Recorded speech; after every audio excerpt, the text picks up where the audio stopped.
l'attendait depuis longtemps, le programme consacré au déclenchement. Ah, c'est une vaste question, le déclenchement. Donc dans ce programme, dans l'ordre ou dans le désordre, on va aborder la question de l'histoire. J'aime toujours bien éclairer un peu tout ça avec l'histoire, découvrir que ça date pas d'hier, le fait de vouloir absolument choisir quelle est la bonne durée pour la grossesse.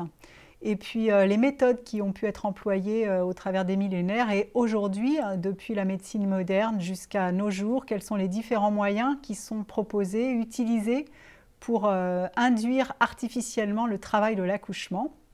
Et les indications également, alors il y en a pléthore, il y a les indications de sauvetage de bébé, les indications de sauvetage de maman, les indications de sauvetage d'accouchement et les indications d'ordre organisationnel. Donc il y a un nombre assez incalculable de bonnes et moins bonnes raisons de déclencher le travail artificiellement.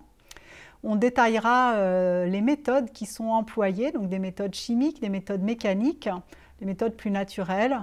Et puis, on fera le tour de toutes ces indications pour te permettre de faire des choix éclairés sur ce qui te concerne personnellement. On t'a proposé, on a évoqué, on t'a menacé d'un déclenchement te concernant, qu'est-ce qu'il en est. Donc, on fera le tour de toutes ces indications.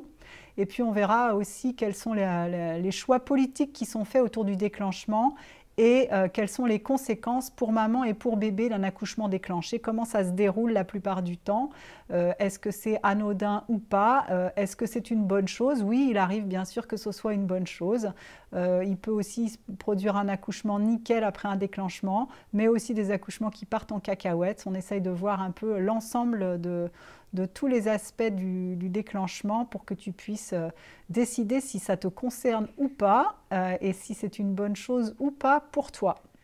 Donc au total, c'est plus de 10 vidéos, plus de 2 heures de vidéos, beaucoup de travail et puis des informations écrites, des documents écrits, des liens vers des études également, enfin tout ce qu'il faut pour être sûr de ton choix, d'accepter ou non un déclenchement et de pouvoir vivre un accouchement le mieux, le plus adapté possible à tes besoins et à tes envies sans avoir de regrets après. C'est vraiment ça le nœud de l'affaire. Voilà, donc bonne découverte.